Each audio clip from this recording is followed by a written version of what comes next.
My God, nisikilize nikwambie, Mungu akaanza kuplani namna ya kuja kutuokoa, na ndio maana kwa maana jinsi Mungu alipenda ulimwengu hata akamtoa mwanawe wa pekee ili kila mtu amwamini asipotee bali awe na uzima milele.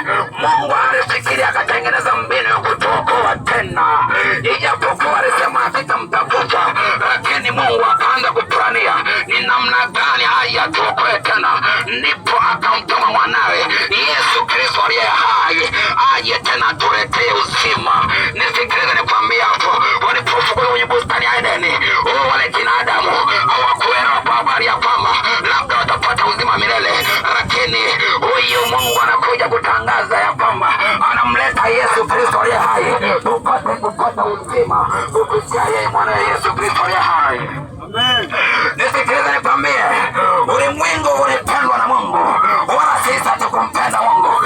Ile kitabu cha Yohana 15:16 neno la Mungu linaniambia kwamba sio ninyi mlionichagua mimi, bali mimi ndiye niliyewachagua ninyi. Nataka nikwambie mtu wa mwanga, Mungu alikuchagua yeye, sio ya kwamba wewe ndio uliyemchagua.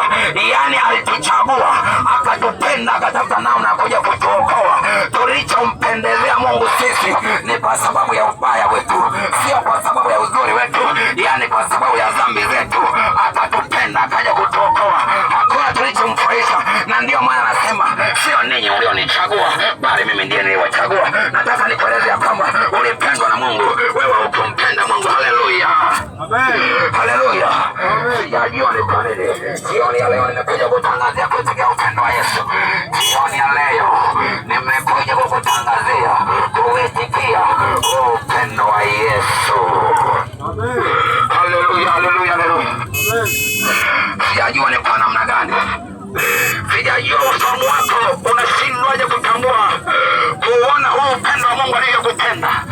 Sioni macho yako yanaona nini, ufahamu wako unatafakari nini juu ya huu upendo wa Mungu. Nisikilize kile kitabu cha Yohana 1:10, neno la Mungu linaniambia ya kwamba alikuja kwake wala walio wake hawakumpokea. Nisikilize nikwambie, alikuja kwake wala walio wake hawakumpokea.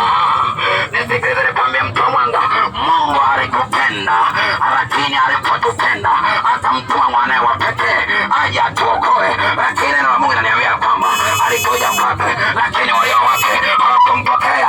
Ndivyo ambavyo anisikiliza mtu wa mwanga, nimekuletea habari za Yesu anayekupenda, lakini wewe umeshindwa kumpokea. Yeye anasema alikuja walio wake, lakini walio wake wala hawakumpokea, kwa maana mioyo ilikuwa wagumu. Msomaji wangu, twende kitabu cha Yohana 1:11, nisomee kitabu cha Yohana 1:11.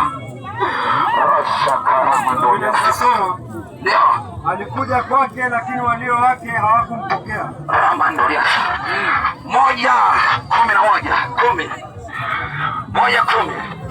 Alikuwako ulimwenguni, hata kwa yeye ulimwengu ulipata kuwako. Rudia tena. Alikuwako ulimwenguni. Alikuwako ulimwenguni. Hata kwa yeye ulimwengu ulipata kuwako. Hata kwa yeye ulimwengu ulipata kuwako, ndio. Wala ulimwengu haukumtambua. Wala ulimwengu haukumtambua. My God. Huyo Yesu unayemtangaza mahali hapa ndiye aliyekuwako ulimwenguni. Hata ulimwengu ulipata kuwako kwa yeye, lakini ulimwengu haukuweza kumtambua. Ndivyo ambavyo ninakuteketea mtu wa mwanga. Yesu alikuja ulimwenguni kwa ajili ya kukuokoa wewe, lakini haukuweza kumtambua. My God. Alikuja kwake wale wake hawakumpokea. Alikuwa kwa ulimwenguni, hata ulimwengu ulipata kuwako kwa yeye, lakini ulimwengu haukuweza kumtambua. Nataka nikwambie kwamba Yesu unayemtangaza mahali hapa ndiye aliyetumwa na Mungu kuja kukuokoa dhambi zako, lakini kwa nini unashindwa kumtambua? Lakini ni kwa nini unashindwa kumpokea? Yamkini haujaweza kumtambua, maana neno la Mungu linaniambia kwamba alikuwa ulimwenguni, hata ulimwengu ulipata kuwako kwa yeye, lakini ulimwengu haukuweza kumtambua. My God, inawezekana wewe uweze kumpokea Yesu kwa sababu umeshindwa kabisa kumtambua. Sasa leo nimekuja kukuonesha ya kwamba